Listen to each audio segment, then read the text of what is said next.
Hello everyone and welcome back to the channel. I want to hope that everyone had a lovely Christmas, and it is 5 days to go to the new year, so I hope everyone has a very happy new year and a better 2021. Join me again on a episode of Project Half. So this is episode number 3 and you're joining me in this very beautiful location.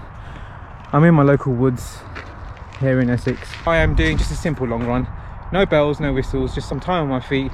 This week has been a bit of a deload week, or you could call it a recovery week. 8 weeks of training, so that's 2 1-month blocks. Very specific work that we have been doing towards Project Half, with January around the corner, and obviously with the hope of that races can continue, and obviously we can start to plan and structure training accordingly to what we have coming up. So you will join me, I'll take you on board, I'll discuss everything I've been doing this week, a bit more of like a recap, and in terms of what training has gone into this deload week and what I've actually been doing in terms of knocking down that intensity, knocking down some of the volume so that my body can recover. And it is the week of Christmas, so I've kind of taken the approach of just taking off all pressure into the sessions, and obviously the runs this week, just so that I can actually enjoy it, run. And so I think we have a flood in the local woods, so somehow I'm going to get myself around this. So in the shoes that I'm in, I don't think it's going to be possible today. Unfortunately, I'm not going to attempt to go through there. I mean, as lovely as that looks, I think it's absolutely going to cake myself in water, and my shoes are flying in, which is probably not the best choice of shoes today. So we turn around and we go again.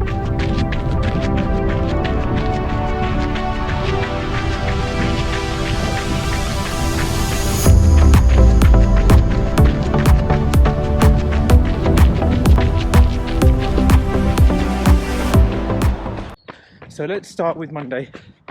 Monday is my recovery day. I tend to go out for just under an hour, just to recover the legs after the weekend. And also, I do like to start Mondays with a run. Never used to, but for the past 2 months or so, definitely since the injury, I've sort of done it more so. And I definitely find as if it sort of sets me up for the sessions in the week, which is probably the key thing as to why I run Monday. I was asked actually in terms of the difference between my easy and my recovery compared to sort of a speed run, and I'll put that up on the screen what it actually means in terms of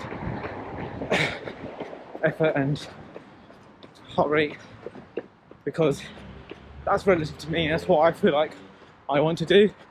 I always run my recovery on a Monday on how I feel, solely what my body wants to do, and as you'll see, that's sometimes a 30 pace.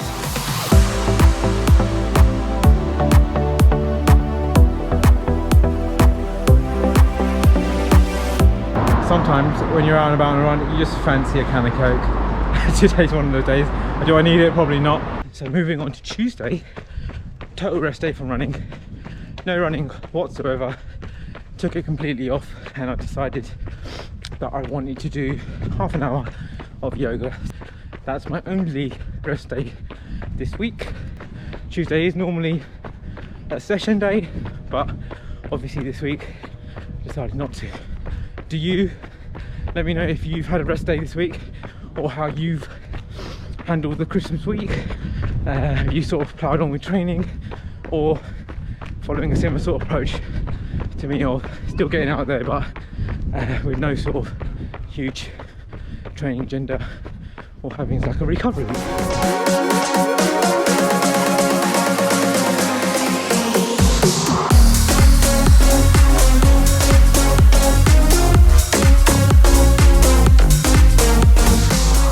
So on Wednesday I ran just over an hour, just moderate pace. For me, that moderate pace is probably low 7s, more so keeping my heart rate in check. I do run with heart rate. It is something I found extremely useful to do since around 2018. Heart rate has been one of those huge factors which has improved my running, I think. Do you train with heart rate? Let me know. More than anything, my easy runs and my recovery runs are by heart rate, the rest of the runs are by pace.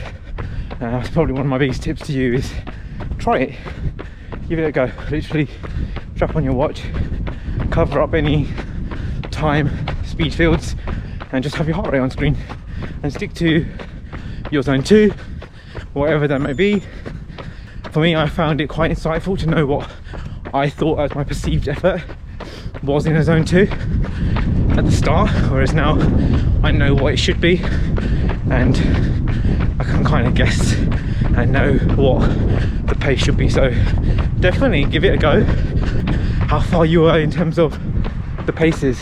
So moving on to Thursday, I did a session which I've actually been wanting to do for a few months or so, basically 1k repeats and see where my 5k pace was and to see if I could hold it. So I did a warm-up and then I did 5 times a kilometre off a 2-minute walk. Ran it off at a pace which I feel as if is a goal 5k pace, but I think after the session, which I'll put up on the screen, I think it's actually realistic that I think come in the new year when there are some races back on, and I don't just want to do a time trial on my own, I don't just want to do something to sort of benchmark myself in the local park. I can do that, and I can do that anytime. I think that's anything that I've learned this year, is that it's nice to have structure in terms of virtual races, but they're not really for me. I did a marathon as a virtual, and I think that's probably the limit. I really want to see where that sort of pace is in relation to a 5 or 10k. I would love to do it via a race. Okay, this is what you should be getting in a time trial, and then we'll come to the race. It's totally different. So I want to give it a real raw crack. Build.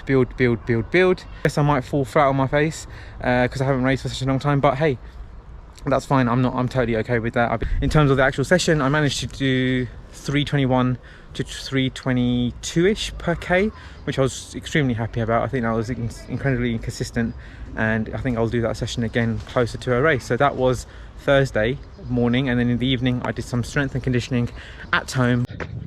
God damn, this incline. Whew. So coming into Christmas Day, which was Friday, I kind of just wanted to just go run for an hour, for the love of running more than anything. Go outside, it was super cold, and just kind of enjoy yourself for an hour. No pace, just super easy, and that's exactly what I did. And yeah, you don't have to run on Christmas Day, you don't have to actually do anything that you don't want to do, but if you want to do it, if you have the love for it, that's the biggest win that you can have straight away. That sort of leads me into a few tips about this period of time coming into the new year, and how to sort of plan and mentally get your head around how you're going to be at your best. I think number one, my biggest thing and what I've learned is you have to really love running, and you have to love the ability to train yourself to race hard. If you can love your training and love your structure that you've created, whether you're following a plan, if you can have the love for that, then that is the first step. It might not be there at the start, but that is again about discipline, dedication and consistency. Eventually things will fall into place. It might not be on the first run, it might not be on the 10th run. Stick at it, because it's a test of your patience. So that's tip number one. Tip number two is you kind of want to have a race or a date in mind to when you want to target your chosen distance. So it could be a 10k, could be a half, could be a marathon, depending on whatever it is that you are doing. So set the date. It's good to have backup, especially with everything being so uncertain. So my first big race is in the middle of April, and that leads on to number three. Tip number three is create your plan in terms of working backwards. Right now until April, it's probably going to take a wild stab in the dark, about 18 weeks, 16 to 18 weeks. So that gives you plenty of time to sort of build into base work, and then speed work, and then obviously race work as well. So tip number four, I'm going to say, is nutrition and mindset. It's time, especially over the break, it's good to reset, it's good to eat what you want, let the body recover and give yourself a mental and physical break. But come the new year, if that's something you want to do, is sort of knuckle down, do something which you may not have done before, and it does lead to performance benefits. So it's definitely something to consider, and that will give you a real positive mindset. Know that you're onto a bit of a winning program for yourself, and that's relative to you. And tip number 5, I'd say, is mobility, yoga, strength and conditioning. If you haven't had a chance to check out my last video, please do so. The link will be somewhere up there. Get to know your body better, learn from it, and learn how you move it, because that has a great translation into performing better on the run. Running more volume, running more miles does make you fitter, makes you better, makes you run stronger, but it's a great complement together, that they work hand in hand. Do your strength and conditioning at home with little to no weight at all, or use what you have at home. Those are my best 5 tips to guide the next few weeks as we start the new year. So give it a go. Let me know if any of them apply to you, and sort of how you get on, or what you're racing, or you've sort of got in the calendar, because it's exciting. We all want to have a better 2021 than this year, and hopefully get to sort of see some of you on the start lines and meet some of you as well. So it'd be really, really nice to run with you, and that would be super nice to do that once again. That leads me on to Saturday, which was yesterday, and the run was awful, can't even lie. Probably ate too much on Christmas Day, and body felt fatigued, lazy, heavy-legged, probably a combination of everything, but got myself out there for an hour at an easy pace, which was nice. Took the pressure off that run, and I said to myself during that run that it's okay to feel this way. And again, going back to what I said about the tips, when I get those runs which don't feel good, you feel rubbish, cannot hit a pace, heart rate's too high, effort feels like it's just way too much, but complete that run.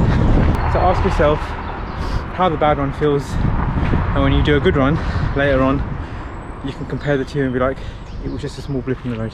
So it's important to have those runs. And at the end of the day, I'll be honest with you, I didn't really care too much about what yesterday was in terms of run and pace. So I was going to do some strides at the end of that run, but I actually couldn't be bothered. And that leads me on to today's run, which is Sunday. Kind of making it up as I go along, and the route that I did have in mind, I couldn't actually go that way, as I just showed you earlier on in the video. It was flooded, which wasn't that good.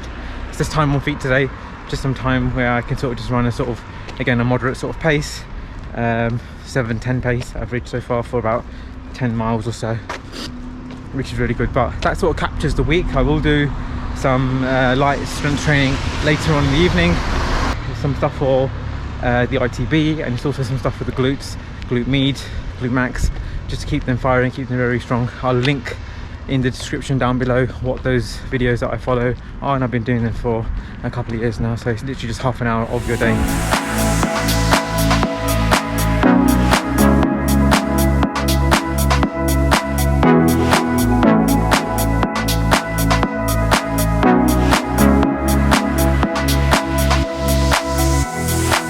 It's time to get back home.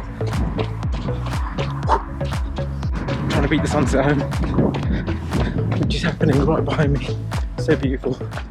So guys, that wraps up today's video, and also the week of training. I just did over 14 miles with some strides with the most beautiful sunset, finishing up the run. Hope you enjoyed the video. Let me know if you like this sort of content in terms of wrapping up a week in terms of a vlog. Yeah, I really hope that you had a lovely Christmas, and I'm wishing you a very happy new year. Hope you have a really good week of training. Thank you for watching, thank you for coming along on this video, and I'll see you in the next video. Cheers!